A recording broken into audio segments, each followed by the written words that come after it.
Hi everyone, good evening. How are you? How is everyone? We are fine, ma'am. Okay, great. And because there's so many students, I just want to ask how many of you are planning to take GRE this year itself? We have to take this year, maybe towards the end or mid-year or whatever. So what do you say?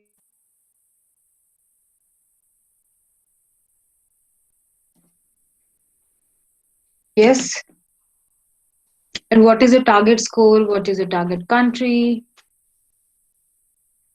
So everyone, this will be an interactive session. You can always, ask me questions and everything. Of course, without not five people talking at the same time, but we can always interact in between the session. All right. Okay. I think time to start. Yes. So, like how to crack GRE and score a 320 plus with SAS Global Education. So, before we start, let me introduce myself. My name is Deepika Avasthi. I have been teaching for a very long time, right? As you must have just heard, for 12 years, and like all the comparative exams, study abroad comparative exams, that is SAT, GRE, GMAT, and today I'm representing SAS Global Education. So, who are we? So, we are Premier Higher Education consultancy based mainly out of Florida, USA. In India, our one of the branches is in Andheri West, Mumbai. You can always visit us, right, take a look at our office, talk to us. We also give you career counseling just in case you're not sure, like what exactly you need to do, or after GRE, which program you need to choose. We'll also help you with that. All right, so it's not like something if you're very sure of GRE, then only this webinar is for you. No, you can basically just come to us for anything related. If at all you're planning to go abroad, we'll help you in every way possible. Right? We have all these services, like education loans, test prep, concierge services. Concierge services basically when you go abroad, like we don't leave your hand there. We help you with your peer pressure, right? Basically peer connections, medical services, everything. So our services include test prep, admission counseling, right, international, of course, of international quality, right, our curriculum is updated, our books, our questions in the test portal, online test series, everything is updated according to the latest pattern. And our team has expert teachers who have scored very well, who are extremely experienced, at least 8 to 9 years of experience. We have counselors and mentors who themselves have studied from Ivy League's top colleges, who can actually tell you what should be written in an SOP, in an application, how to fill out those transcripts and everything else. Right, everyone? So let's move to next. So as you see, these are services and you can always chat with us, right? Whenever you are like either not sure about a career counseling, like which option or which program you need to go for after GRE, or for anything else, if you definitely have a dream of going abroad. Right, so let's start with GRE first of all. What's GRE, right? How does it look like, or how difficult or easy can it be? So GRE is an approximately 3 hour exam in which your very first section is analytical writing assessment, right? In which you have two essays, right? It's nothing but essay section, two essays to write. One is this one, second is one is issue, second is an argument. You get 30 minutes per task. The total time for this section is 60 minutes, that is 1 hour. Similarly, for verbal reasoning, you get 60 minutes, that is 1 hour, two sections of 20 questions each. As you can see, 30 minutes per section. The total time will be 60 minutes. Out of those 20 questions, I'll tell you how these 20 questions divided, what are the topics you get in the next slide. Right? Before that, let's see the quantitative reasoning section. Again, two sections, 20 questions each, but here you get 35 minutes instead of 30 minutes, right? And plus you will get one experimental section, which can be either from of verbal or quants, but you will not know which one's experimental section. For example, section 1, section 2, and then section 3 quant, or maybe section 1, 2, and then verbal, right? That, but you'll not know which one was experimental. It is not necessarily in a last section, it can be maybe this one. If you're getting three sections of a certain, I would say, area, let's say verbal or quantitative, it means that one of the section is experimental, right, everyone? That now let's see what are the topics which are checked. So if we talk about mathematics, of course you'll be asked arithmetic, data analysis, geometry, algebra. These are the few topics you get, and in that integers, rates and work, absolute values, right? Probability, PNC, triangles, circles, geometry, linear inequalities, problem and linear quadratics.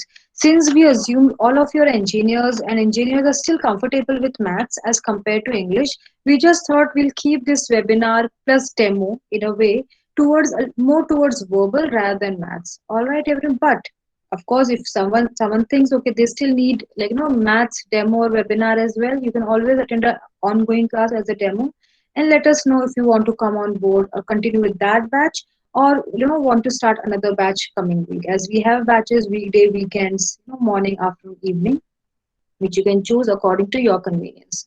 If we talk about our verbal reasoning section, as I said, this is very important in exam. So what those 20 questions entail? There will be 10 questions. See, 10 questions will be vocabulary based questions, and next 10 questions will be reading comprehension based questions. So you will have approximately 6 text completion, 4 text sentence equivalence, and 10 reading comprehension. So 50-50, 50% vocab and 50% reading comprehension. Everything is important, just vocabulary or just RC. We can't say one or the other, right? So what is text completion basically?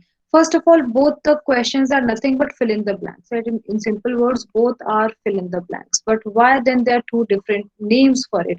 Because when you say equivalence means equal, you have to choose two answer choices which are similar in meaning. So you have to choose two answer choices for one blank, whereas here you have to choose only one, right? Each answer choices, there will be three options, but you have to choose only one option, right? Only one option will be correct. All right. Here you can have 1 to 5 sentences, 1 to 3 blanks, only one blank, three answer choices, only six. Here you'll get six answer choices. So of course, options, all those things can be like, right now can be confusing for you to know. It's fine. Do not mind this. Just remember both are fill in the blanks. This checks your synonym or antonyms, like if you remember those or not. And this section checks if you're able to understand the sentence correctly, then only you can fill that blank. That's it. That is the main thing, right? All those things you will know once you start practicing. Now, reading comprehension, if we talk about, you will have either short passages or long passages, depends, right? So you'll have 1 to 4 passages with 1 2 question each, and then majority of the questions will be from the passage. But of course, apart from direct questions, you do have some reasoning-based questions mixed. Like you have to apply some logic. The answer is not directly there in the passage, or some application-based questions wherein something is written and then where exactly that knowledge can be applied. Those questions also are part of GRE, which are considered as difficult questions. There are tricks of those questions, which we'll see. Today we'll see how exactly we can prepare, with ease, with fun, shortcuts, strategies, and everything.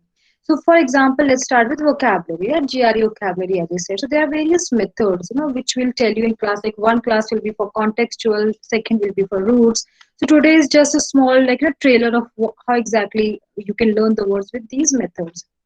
So, for example, context. Context is nothing but when you read a sentence, for example, the sentence is negative, you know that particular word which you did not understand has to be negative. If the context is positive, the word has to be positive. For example, let's see this. If we see this, he stubbornly refused to die. He had recovered from the stroke and returned to his office, ignoring the objections of his doctor and solicitous protests of Guy Franklin. That means now, from this, from reading from here to here, now you know what stubborn means, just in case we do not know, right? So, a word, first of all, it is negative because negative context going on. And if he's refused, if he's ignored the objection, that means he's very stubborn, right? Intransigent, obstinate, and all those words, right? So, again, obstinately also means someone who is stubborn. Right? So when you read a paragraph, a lot of you must be well read people. You read regularly, like reading. For them, it is very easy to figure out the words through context. What about like people who do not like reading? How do they feel? So there are many different strategies. So apart from context, if we talk about, there is roots and etymology also. So there are so many words in the dictionary, I would say, but very few roots. So if you know all the roots, you can figure out some words which you may not have prepared. Let's say, like, it's difficult to cover each and every word in the dictionary, but it's easy to cover all the roots. There are hardly 200 to 300 roots, so that we can do that. In a span of 2 to 3 months, we can remember the roots, and then if there's any word, we can figure out the meaning. For example, see, uh, let's do, yes, let's do, for example, some words from roots. So ben is a root. All the roots come from Greek or Latin, right? Greek or Latin, and it means good, right? Ben means good. So, right, for example, benevolent. So, can anyone tell me here what does benevolent mean?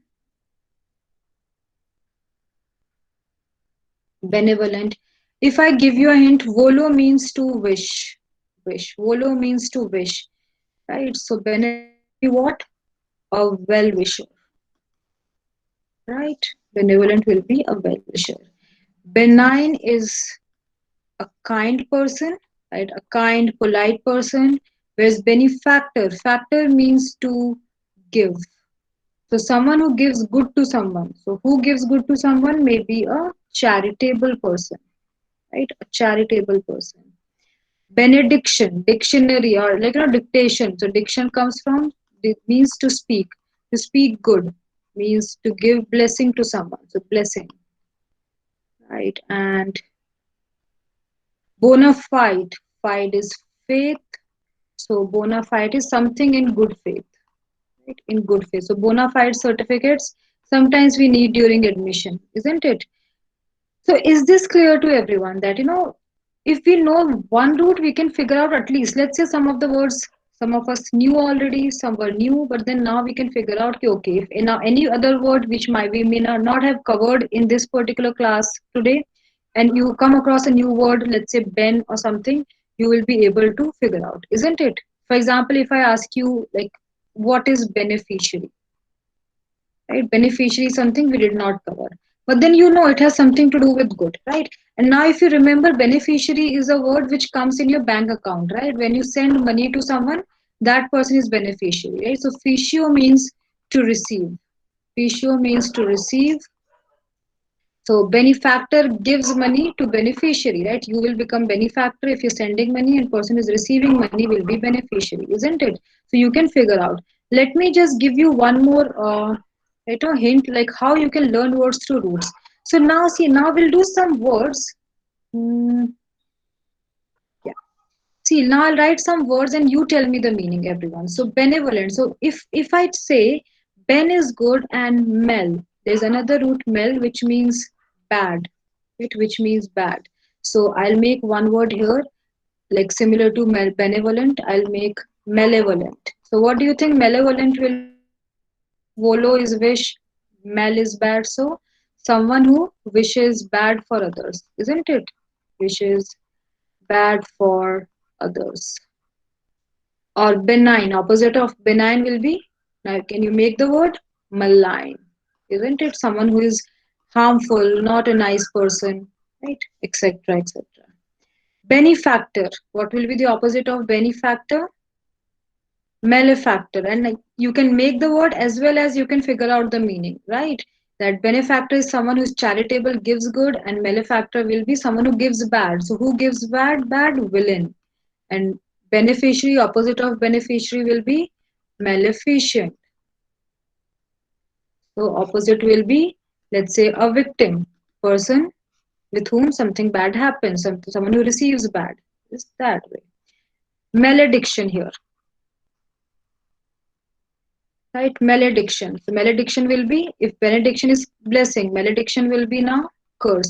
So now you can make words and you can figure out the meaning. Some words here might be new to you, some words like you might have known already, but the takeaway or the learning is like if you only know the roots, you can figure out the meaning of a lot of words on your own. Right? Isn't it the case? So, of course, like as I said, learning all the words in dictionary is not possible, but learning all the roots is definitely possible because there are not so many roots. These are just examples of few roots. Now, let me show you some example of GRE questions. So, sentence equivalence is one of the questions. As I just told you before, and in sentence equivalence, you have to choose two options, right? Two options for one blank, and these two options should be synonymous, should be synonymous, should be synonyms of each similar meaning. So I want you to read this question and then think on your own, first of all, what two words are similar in meaning and also can fit the blank.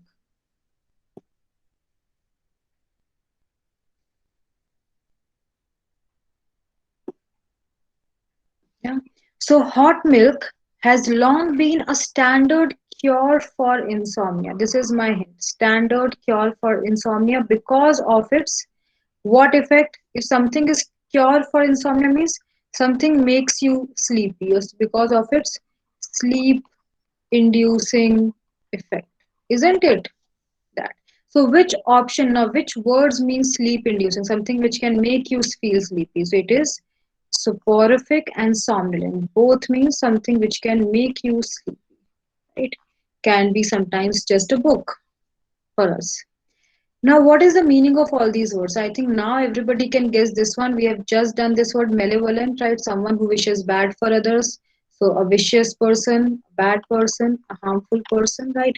Plaintive. Plaintive is someone who is sad, mournful.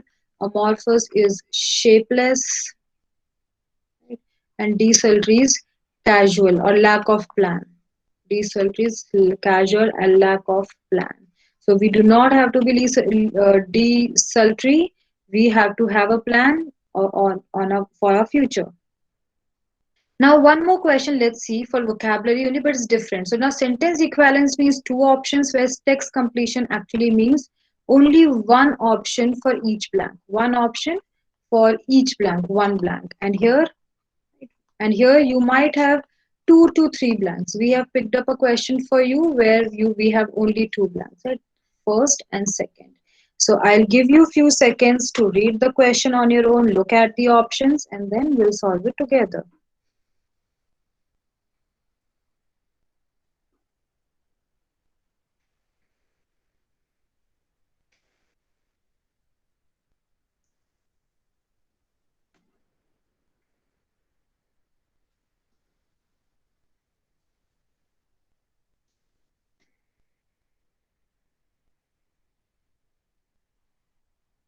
Okay, right. So the members of the parliamentary committee had such strong different views, right? Such strong different views that even after several meetings they could not reach one common agreement, something like that, reach any common agreement, right? So you have to first of all have some prediction what should come in the blank, and then we look at the options to figure out right now which option matches. So different views, I need something which is similar to different views. So divergent, right? If we both of us, let's say two people have divergent views, means of course not matching.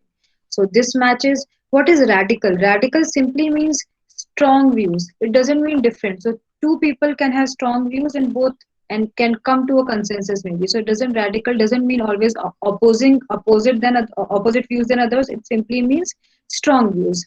What is eclectic view? Eclectic basically is nothing but assorted or some anything which has some variety. Right? Anything which has some variety or varied. Right? Variety or varied. That. Now they could not reach a common agreement. So which word means common agreement? Consensus, isn't it? Consensus means common agreement between the group. All right. The meaning of conundrum. Conundrum is confusion. Right. Resolution. What is resolution? A decision, resolve. We take. I've decided to do something. So decisions or determinations. Right. Like we need to take a resolution that this year has to be better than last year. That. Okay. Now, let's solve one passage also to see what kind of passages or questions you get. Now, see, this question is something is new for everybody here, but why did we pick up this question? Just to show, not to bore you with reading again. Of course, not a lot of studies will do. We just have to see the GRE pattern. That's why, we are also showing you what kind of questions come, but you can solve this question without knowing the entire passage. Why? Because the question gives you specific lines and specific words, right? The author uses line 4 or 5, right? Author uses max categories. Author uses max categories most probably in order to. So here you have max categories. Just read 2 to 3 lines and that's it, right? Maybe from here to here. In GRE, whenever you have any line reference given, always read one line. Now one line always means full stop to full stop. So where does this word falls in which line?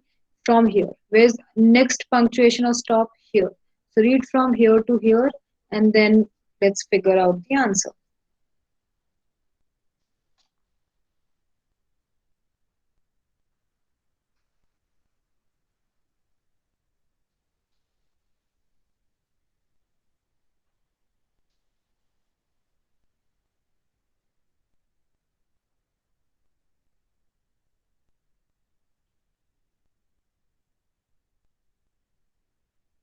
All right. So max category. See, to use Maynard. So we're saying its subject. Its subject is life as spectacle. Life as spectacle, and Iliad is life as experience. Can you see this? Life as experience. So who it refers to what?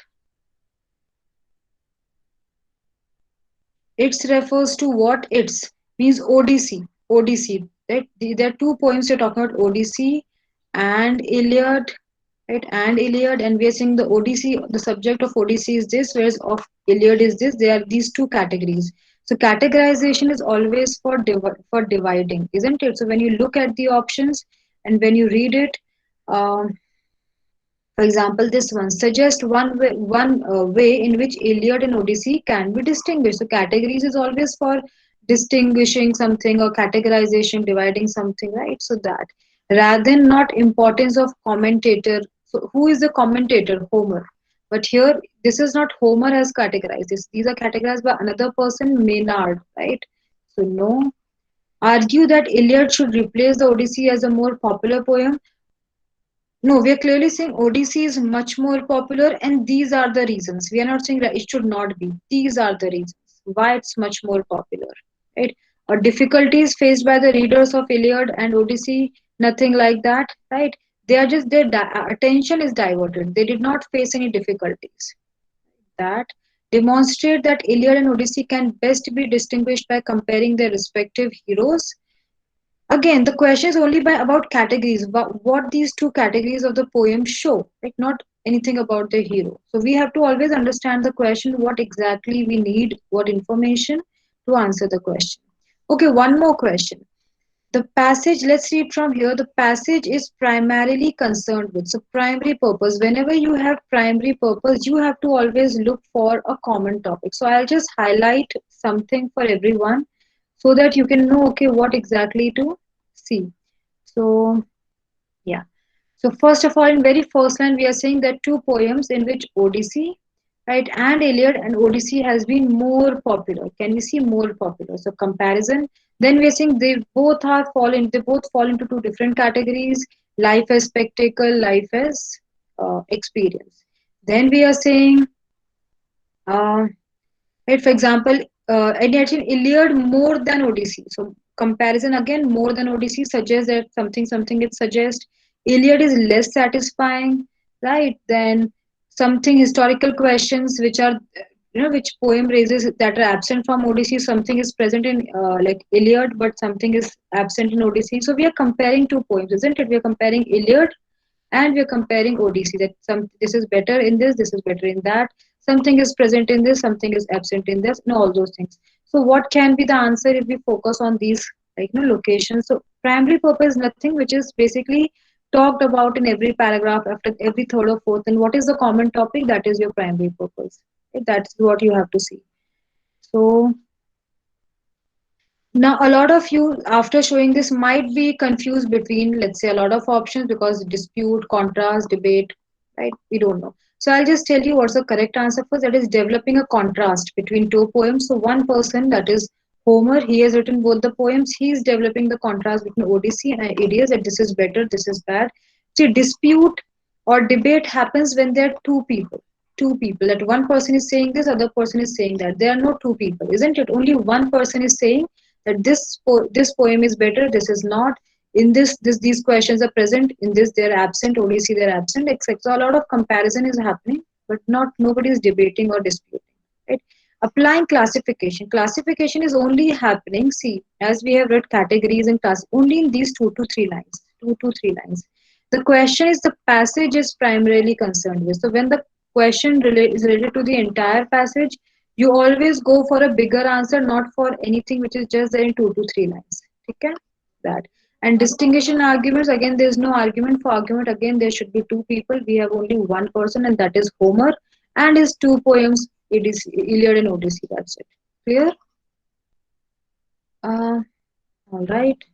All right. So now why SAS Global? Before that, I'll just show you a few more. So now you have, as you have seen, there are root words we have learned the words from, and right these. Now few more methods, we normally will keep in class, that is mnemonics. What is mnemonics? Mnemonics is associating, like basically associating a word with a person, with something so that you remember the word, right? That you remember the word for the longer time, right? You just remember it with someone, maybe the word is aggressive, so you relate it with an aggressive person, and that. Connotation of words is positive and negative, right? Positive and negative means if you remember all the projects, say I would say maintain something, a routine ki, okay, today I learn only 10 words, but then all positive words, tomorrow all negative words, so it will be easier for you to remember. So connotation of words or group words is also easy for you, basically one of the easiest methods to learn words. So word groups. So if you know, for example, one word, if I say stingy, someone is stingy, so I'll learn all the words or synonyms of stingy today. So you will say, right? Niggardly or uh, penny pincher, right? Penny pincher or right? Parsimonious, right? Parsimonious, right? These words, tight-fisted, right? Miserly, simple words, right? That.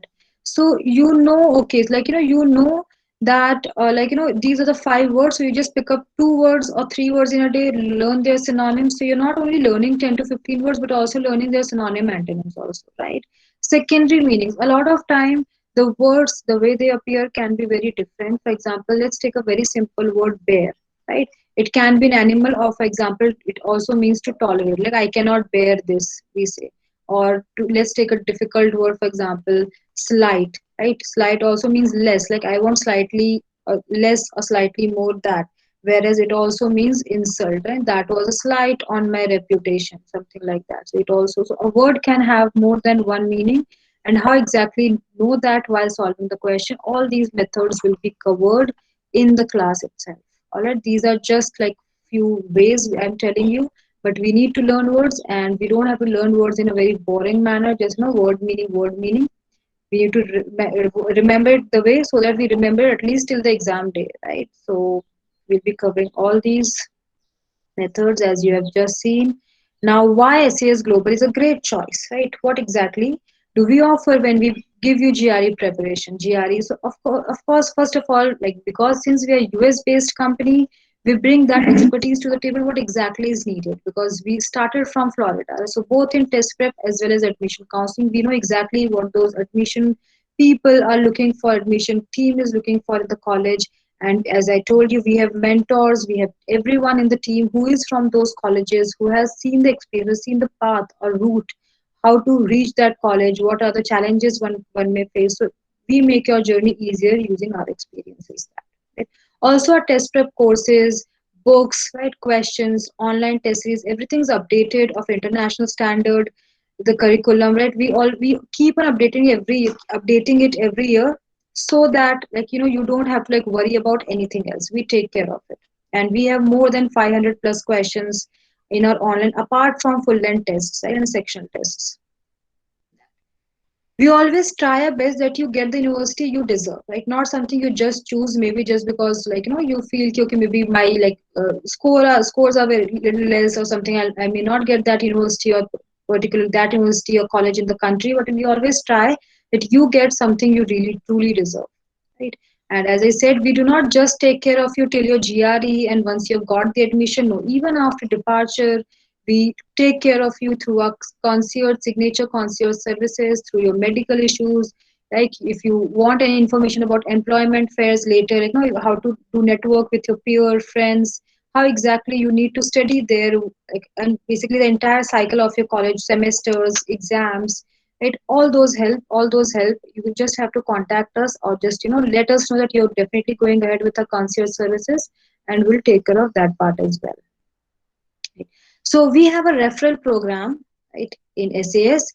You can win Amazon vouchers every time you refer someone. So all you have to do is you refer someone that okay, SAS, you can prepare there. And if your friend is coming to your office or telling us on phone also that this person has referred me, either we'll send the Amazon gift card to your home, or you can come to office if you're in Mumbai. Anything is fine. But normally we start with rupees 1,000 voucher, but it all depends what kind of package your friend is buying from us. It can be just test prep, it can be test prep plus admission counseling. So it can be more than this as well. Also, if you enroll now, like till 28th February, we have 10% discount for all those students with our complimentary services. So we'll give you 10% discount, we'll give you our IELTS free, 52 full length tests free, right? There are a lot of free services if you're enrolling for this. Just for GRE, you'll have a lot of discount as well as free services with GRE preparation. And our one of the batch is starting on 7th March, 5 to 8 p.m. But apart from this, this is like one of the batch we are definitely starting because we have already got few students. But if you think you have some other day in mind or time in mind, because we anyways, as I told you, we have batches in weekday, weekends, morning, afternoon, evening, just let us know. Right, just let us know. This is our contact number, this is our website, you can check us out on the website. This is our email ID. I think majority of you will still prefer to call us rather than emailing us, right? You can DM us also on Instagram if you want. You can follow us there, and but I would suggest you can call us. That would be easier for you as well, right? So all right, so you can now, let's start with the questions.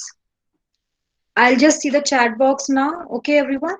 And right, if at all you have any questions related to GRE, its preparation, the path you're going to follow, just let me know. Okay. So who just a request now, whoever is admin, can we allow students to speak to me directly, or should we like interact through chat?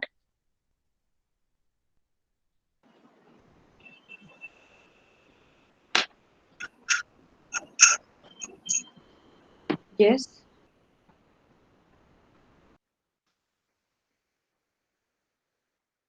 Hi, ma'am. Sanket here. Yes, Sanket.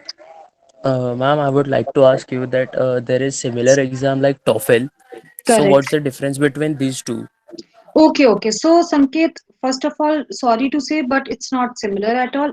You take GRE for sure, and with GRE, either you take IELTS or you take TOEFL. They are similar, right? These two are very different.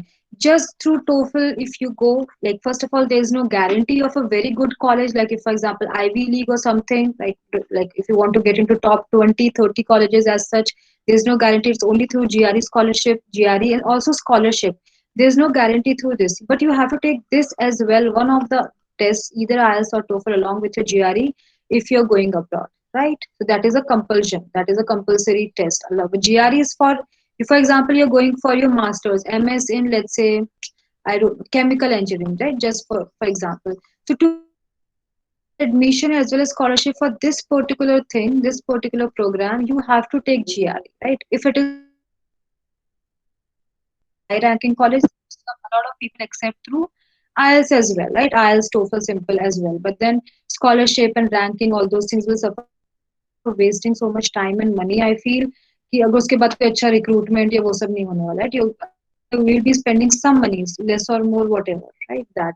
And TOEFL is different, it's only English based. Whereas in GRE you get maths, English, right? English, writing, essay, everything. It's more of an aptitude exam which you have to take, just like people other exams are there. And TOEFL is an English proficiency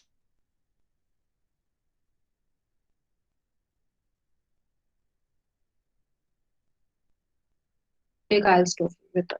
That. Okay. Okay, ma'am. Thank you. Okay.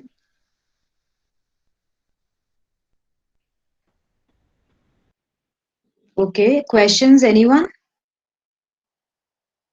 There are a few questions in the chat. Okay. I'll check the chat then. Just give me a second.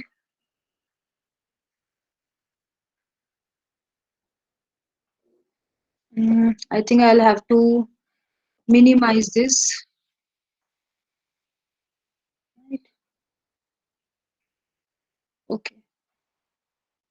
So everyone, I'll just see the.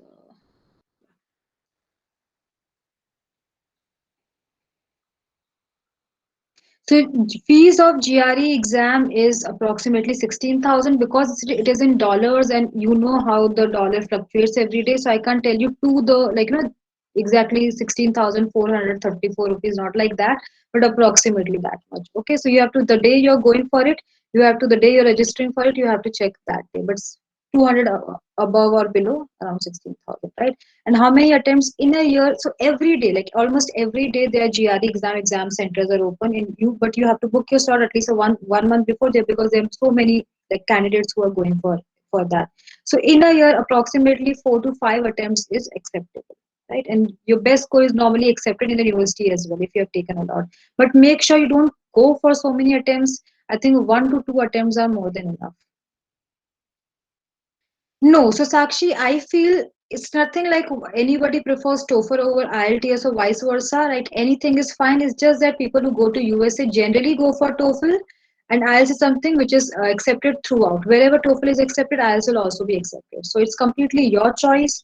You just can maybe take a diagnostic with us and then decide which one is easier for you, which you are comfortable with. Both are, I would say, considered or accepted as equal, but you have to get the target score whatever the university needs. For example, if they need 110 in TOEFL, you have to get 110. If they need 7.5 in IELTS, you have to get that. Ultimately, you need to get the cutoff. GRE marks are valid for 5 years, Mesa. All right. Okay. For 5 years. So anybody who's planning to go in next 2 years also, and you think you can't cope up with the college as well, college projects, then studies, then everything else. I would say the summer vacations are coming, so this time is good time to start because right now we'll be starting with basics, so you can manage it with that, and then when you actual vacations will start, you can start with your full length mock test series so that you actually completely feel prepared, right, for your GRE around May month, right? And then in May end, you can take your exam. In June, you can start your applications. And then by in August, September, your first cycle will start, wherein you have full chances of getting scholarship.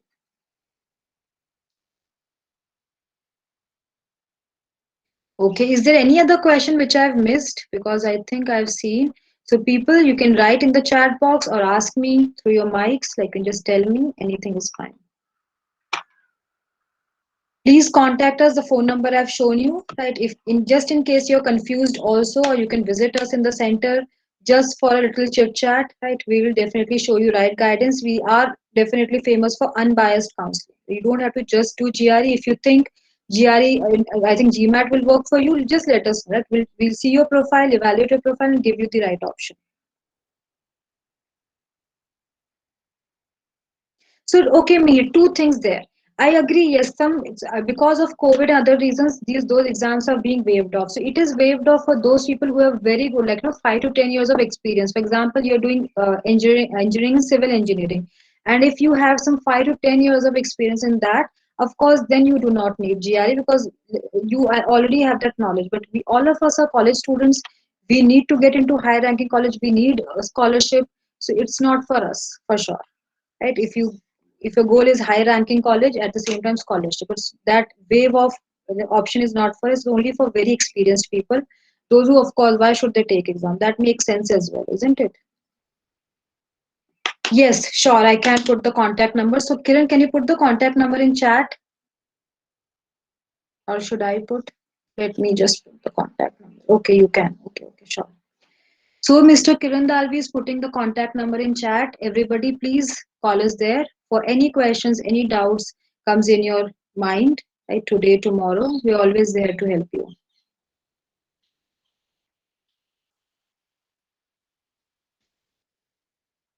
Yes, Aditya. So yes, so as you can see just now, Alka, right? You can see the contact number. So scholarship, see the one of the most important criteria for scholarship is your GRE score. It has to be good. Without that, like there are two things. Let me be very frank. There are two things. If your GRE score is great, it's still not 100% that you'll get the scholarship. But if your GRE score is bad, it's 100% thing that you will not get the scholarship, right? So what else does it depend on? So apart from a GRE score, how do you fill up your applications? How do you write your SOP? And we have, as I told you, we have mentors and admission counselors from Ivy Leagues, from those colleges, those who know exactly what admission team is looking for. So if only your GRE score as well as those things, your transcripts, SOP, LOR is equally good, then only like we can basically expect a good scholarship. And these are the ways. They're different scholarship, need based, merit based, and like we have like admission team has the idea of everything. When does the scholarship window opens, when to apply, what to write in your scholarship application, everything. And that's how you will get something or the other, right? Whichever fits for you, whichever type of scholarship fits for you. Okay, Aditya?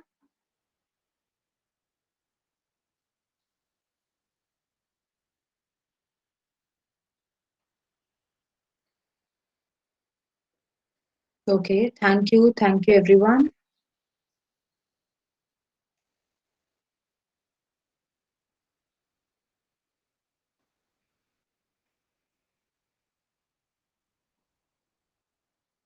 Okay, any other questions?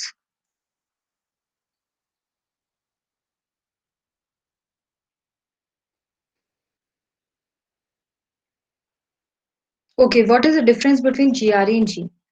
So after your engineering, if you want, if you're very interested in what you're doing and you want to continue that, you want to do masters in some of those subjects, you should go for GRE. And GMAT is specifically for MBA. Even GRE is for MBA as well. You can take that, but GMAT is just on MBA, not MS in any other subject. It's mainly for MBA, right? That's the difference.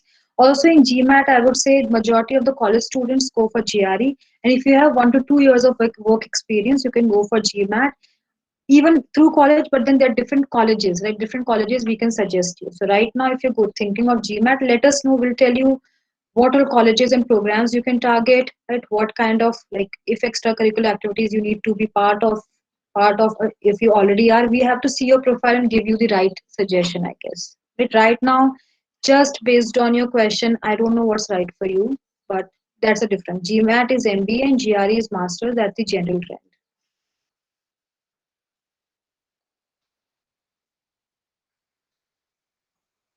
According to me, spring, of course, spring admission is far better, right? Especially because, see, we have to go opposite, like go opposite. For example, you're in the September, October, first window opens for your admissions as a first cycle for admission as a scholarship. So when you apply in September, October, you start in spring in the April, right? Around that time.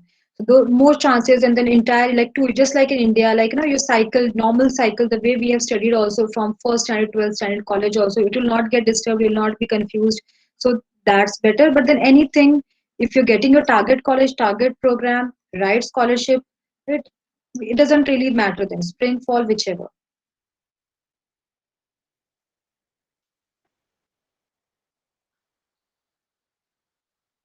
Okay, all right.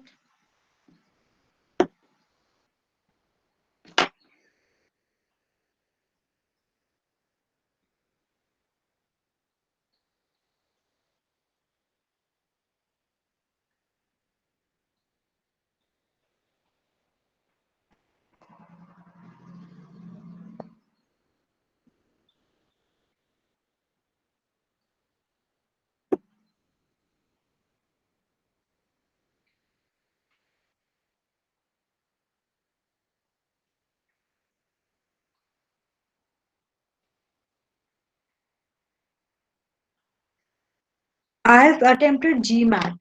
I've not attempted GRE. But I've been teaching for 10 years, so I think it's as good as or better than attempting it, I guess. Right?